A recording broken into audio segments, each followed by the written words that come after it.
In today's video, I'm going to be reviewing and demonstrating the one single thing that I bought from Pat McGrath's Holiday collection this year. The only thing I bought from her collection this year was the new blush shade that she brought out. This is in her Divine Blush formula, and the shade is Nude Venus II. So I'm going to be showing you this, demonstrating it on my skin, and I'm also going to have a number of comparisons. I'm also going to show you how I incorporated it into my eye look today and how I did most of this eye look. So if you'd like to see all of that, just keep on watching. This is the box that the blush came in, and then here is the component itself, which looks much more ornate than the standard Pat McGrath blushes. That's one of the standard packages. I have my shade label on there, but you can see that we've got much more interest going on with the package on this limited edition in the holiday collection. So it's just nice to see that extra touch. And then on the inside, we have extra attention that's gone into the pressing of the powder itself. So just like the regular Divine blushes, we have the roses here and then the rays going out, but we have this addition of these stars, and it almost kind of reminds me of an astrolabe. So I like that kind of celestial quality that she's brought in even on the product itself. The formula of this feels exactly like the other Divine Blush singles. So I know that some of the shades in her Divine Blush duos that she brought out earlier this year seem to be a little bit more pigmented of a formula, but this one feels just exactly the same formula as her original Divine Blushes. It's a formula that's not all that heavily pigmented, so it's very, very buildable. Depending on the type of brush that you use to apply it, you can build it up a lot faster or a lot more gradually, but it just does give you that kind of flexibility in the formula to be able to build it slowly and gradually, which I think is especially good for someone who doesn't like a lot of blush or who has a lighter skin tone and just wants to have a little bit more control over their blush application. So here's the shade again. I'm in Completely Natural Light. That's what it looks like on my finger and on the back of my hand. I'll build it up a little bit so we can see a bit of a heavier swatch. See the color more concentrated. It's a really beautiful kind of peachy pink, kind of like a mid-tone peachy pink. It's not as warm as I thought it might be, which I'm quite happy about. I like warm tones, but I don't like them to be too warm, because if they are too warm, they just kind of tend to look kind of orange and overwhelming on my skin.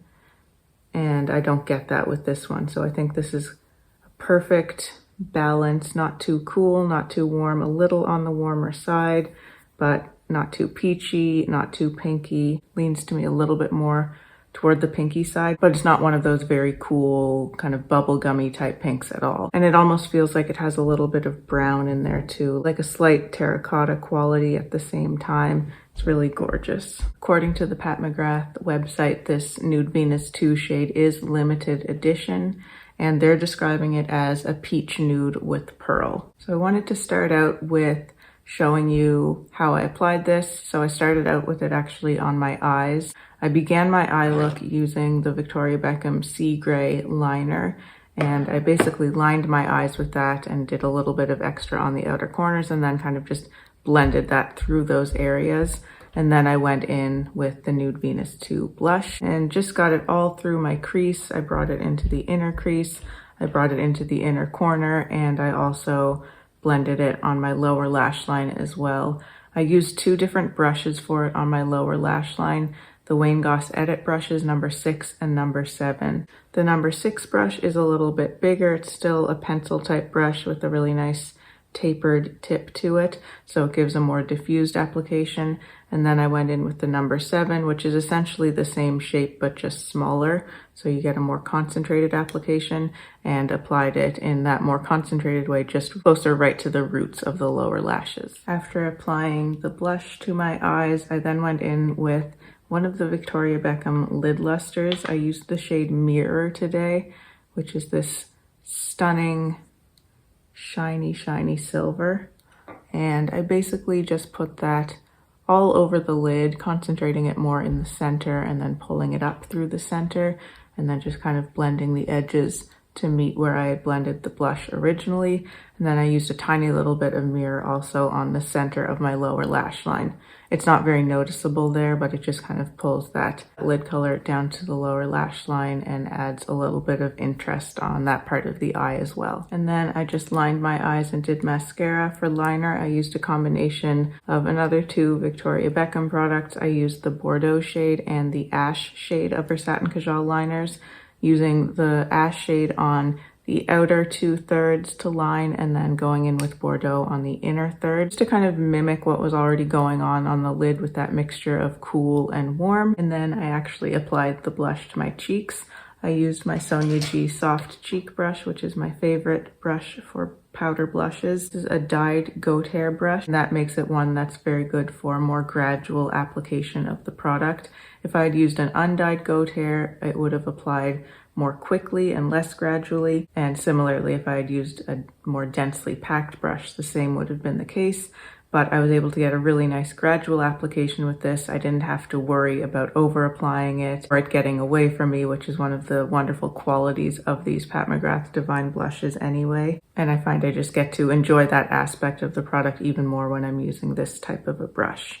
I ended up applying more blush than I probably would do on an everyday basis, but I really wanted you to be able to see the color. I did already have a little bit of the Haus Labs bronzer on, but I tried to keep it really quite far back on the cheek just to give a little bit of a contouring effect, and I had a little bit on my forehead as well, but I didn't bring it into this area, so what you're seeing here is the true color of just the blush by itself. Now I wanted to get into some comparisons with mainly other shades from the Pat McGrath Divine blushes, but I also pulled out another blush from another brand that I've been using quite a lot to compare that as well. So let's start with the Pat McGrath ones. I'm just building up the Nude Venus II swatch a little bit more, and I think the most obvious comparison is the Nude Venus I, the original Nude Venus shade.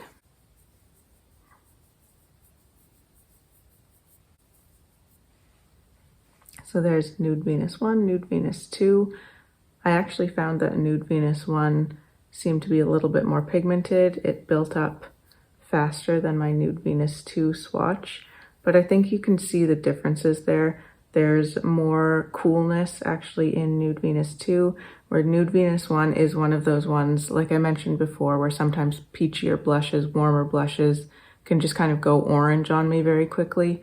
Nude Venus, the original, does do that to me sometimes. I still like that color a lot, but it's one I have to be a little bit more cautious about, whereas with Nude Venus II, I don't feel like that's really going to be an issue. Next up, we have Flirtatious.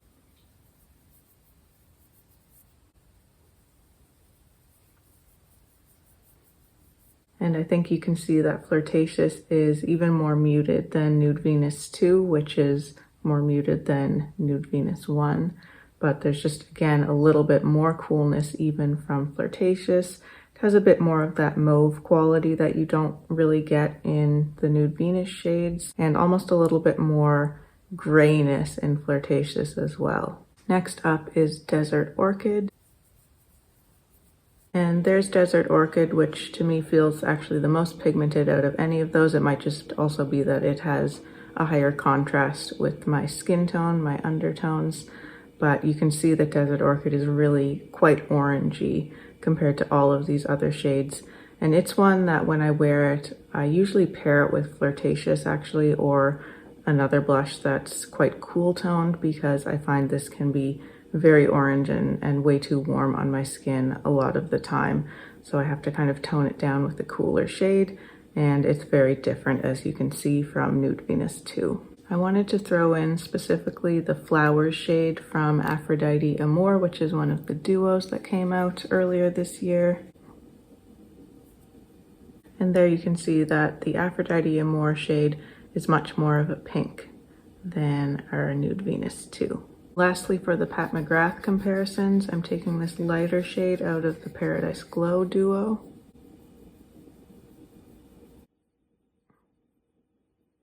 And there you can see the Paradise Glow shade is looking almost like a combination between the original Nude Venus and Desert Orchid. So to me, it's looking quite a lot warmer and more orangey terracotta than Nude Venus II.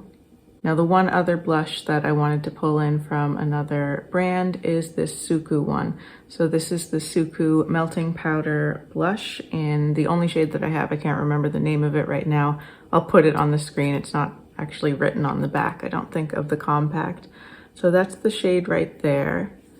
And I was just curious to see how this would compare. So let's see.